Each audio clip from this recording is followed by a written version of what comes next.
Hi everyone and welcome to Wine Unpacked. My name's Holly and I'll be helping you get to grips with the sometimes confusing world of wine.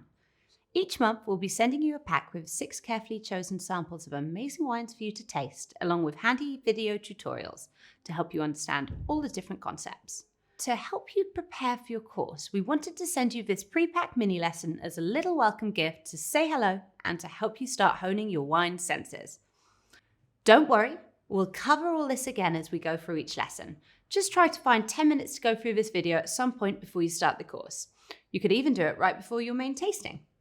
In terms of equipment for today, you'll just need a glass, and now is a good time to go and grab it if you haven't already. As we go through the course, having more glasses will help you out, but no worries if you only have one for now. We're going to be doing a little bit of swirling, so if you have glasses that taper in at the top, that should help stop it spilling everywhere too. You'll also be needing this little tasting bottle of wine. And if you haven't been keeping it in the fridge, just pop it in the freezer for 10 minutes to chill it before we start. Once you've done that, get comfortable as we're ready to get going. Now, to taste wine, it's good to have a bit of a process, and that's what we're going to run through today. This process helps us to analyze wines in a more objective way.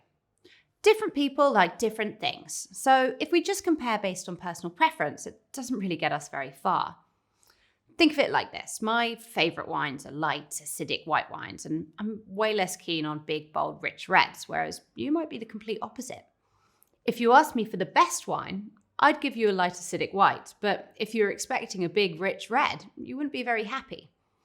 This process helps us to pull apart all the different component parts, so we can be more specific with which bits of a wine you do and don't like.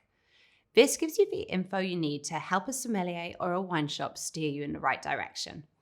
This means better recommendations and better wine for you. The process is really easy to understand. First we look at the wine, then we smell the wine, then we taste the wine, and finally we draw some conclusions and figure out what we think about it. The best way to understand is to jump straight in and start using it. So let's pour ourselves a glass of wine and give it a go. Now, the first part of the process is to look. To do this, you guessed it, we're just going to look at the wine. We actually tend to do this looking at the glass over a white sheet of paper and never up into the light. And that's mainly because light, ceilings and skies, depending on where you're drinking, are way less consistent. When we look at wines, we're looking for colour intensity, how bright or dull, and we're looking at colour hue or the actual shade of colour. We were also looking at how the wine moves around the glass, the viscosity or legs you might have heard people mentioning. This can start to tell us about how alcoholic or full-bodied the wine we're about to drink is. So, what would we say about this wine's appearance? I think we can all agree this wine is some kind of yellow. It's probably a medium intensity lemon yellow. Don't worry much about appearances for now though. It's fun to look and appreciate how wines vary, but it's more important to help you identify a wine if you're doing blind tasting, and we're a little way off that at the moment. Once we're done with looking, we'll move on to the smell section. By the way, remember to pause the lessons as much as you like as we go along. It's good to take some time to smell and taste each of the wines properly. The smell section comes in 2 parts. There's a quick preliminary sniff and a big proper one, and each of these are doing something slightly different. To start with, the quick preliminary sniff. We don't need to do anything drastic like swirling the glass around. We're just giving it a quick sniff and looking for 3 things. Firstly, does it smell like wine? Has someone accidentally poured something else in your glass? Secondly, does it smell generally okay? Has it gone bad? Can you smell anything that smells like it shouldn't be there? Sometimes you might smell damp cardboard or musty basement, which means the wine is probably corked. A corked wine is to do with a fungus that occasionally resides in the cork and nothing to do with bits of cork floating in the wine. The fungus is harmless to humans, but it can ruin good wines. If it smells like sherry, unless it is sherry, that could mean the wine is oxidized, which again is something that we don't want. Don't be embarrassed to speak to your server about this. They want you to have delicious wine, not faulty wine. So any smells that seem like they don't belong, just ask them. Lastly, with this initial sniff, we're looking for how intense the wine is. Is it subtle or does it jump out of the glass at you with a really big aroma? So what would we say about this wine? I mean, I can smell this. It's pretty powerful stuff. You definitely don't have to strain your nostrils to smell it. I'm going to call it intense. The second part of the smell section is all about what aromas we can pick up. When we really get into the course, we're going to be training your nose and palate. And one of the things that really helps with this is flavor wheels. These can give us a bit of a hand picking out the aromas and flavors. Smells and flavors are sometimes really tricky to pin down, and using these wheels can help bring some of these to mind. The inner wheel helps you get to the right ballpark, and the outer wheel hopefully helps you figure out exactly what flavor or aroma it is that you're detecting. Let's give our wine a big swirl to help get some oxygen in, which helps the aromas come out, followed by a big sniff. Again, this is where having the tapered glasses help. As well as stopping you from spilling the wine, it helps to funnel all the aromas right into your nose, making it easier to pick out some of those tricky scents. So what do we think about this wine in particular? Well, if I work my way around the inner wheel, I reckon I'm getting a big hit of tropical fruit. Once I'm in this ballpark, it's a little bit easier to pin down, but more specifically, I'm getting some mango, pineapple, and banana. Don't worry if you can't smell any of them at this stage. As we work through the course, we'll have your nose trained up in next to no time. The next stage of the process is the best bit, the tasting part. Again, this comes in two sections, the first of which is really similar to the smell section. It's all about what you can taste. So give the glass a swirl again and let's have a sip. When you drink the wine, you want to take a sip. Not too big, not too small, and swoosh it around your mouth, a bit like you would with mouthwash. The reason we do this is to get into all of the little nooks and crannies and cover all of our different taste buds, because different parts of the tongue and mouth have different sensitivities to different flavors.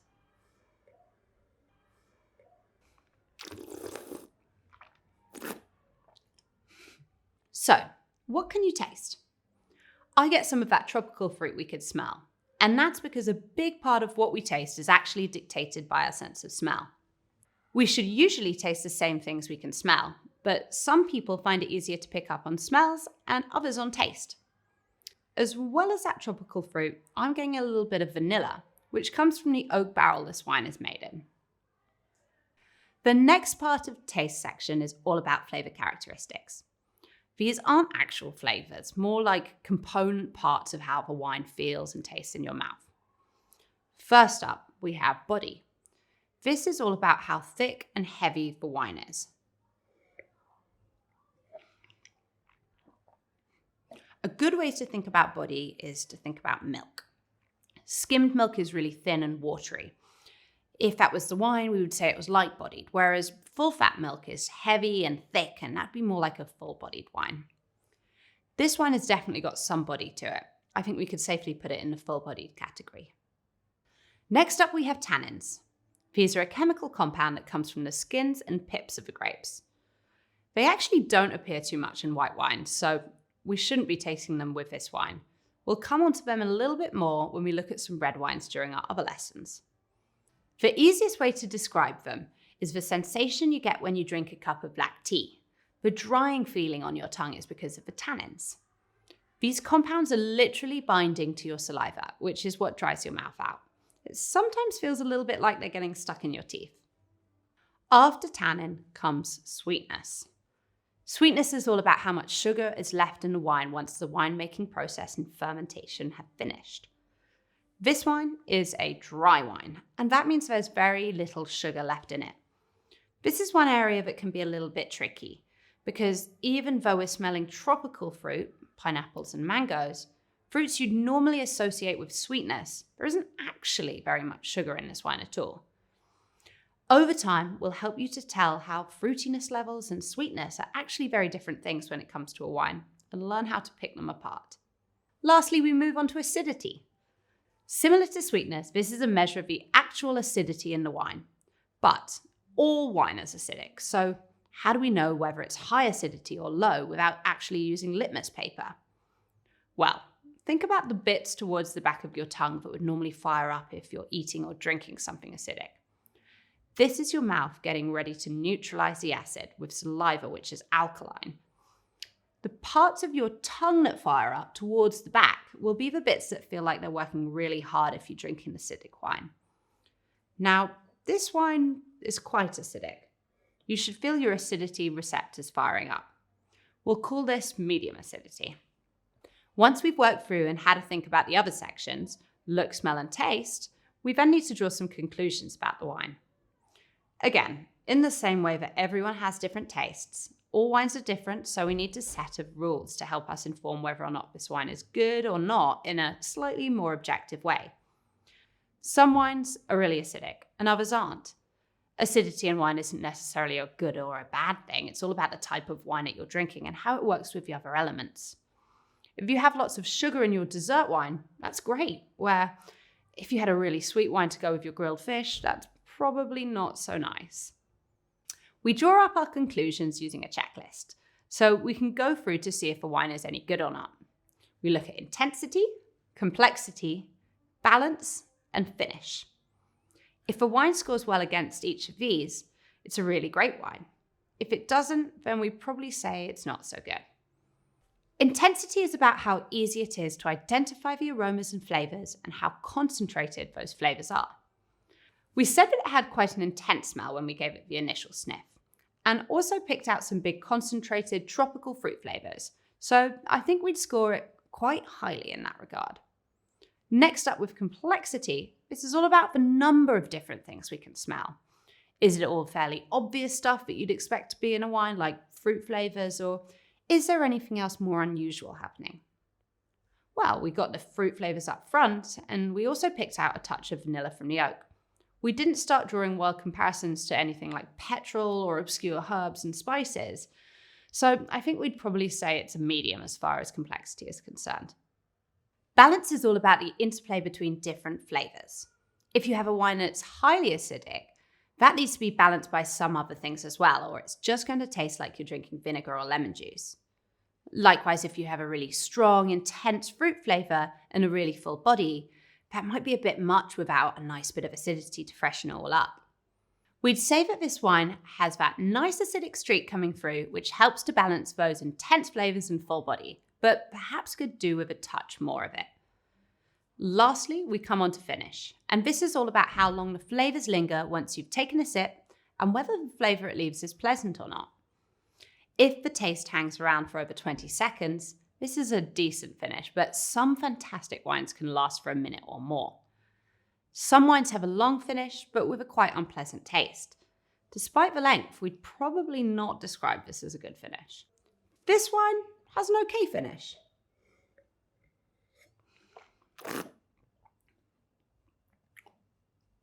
But nothing crazy. It hangs around with a pleasant taste for a short while before fading away gradually. So what is it we've all been drinking? Well, this is a Chardonnay from Chile. It's from a producer called Montes.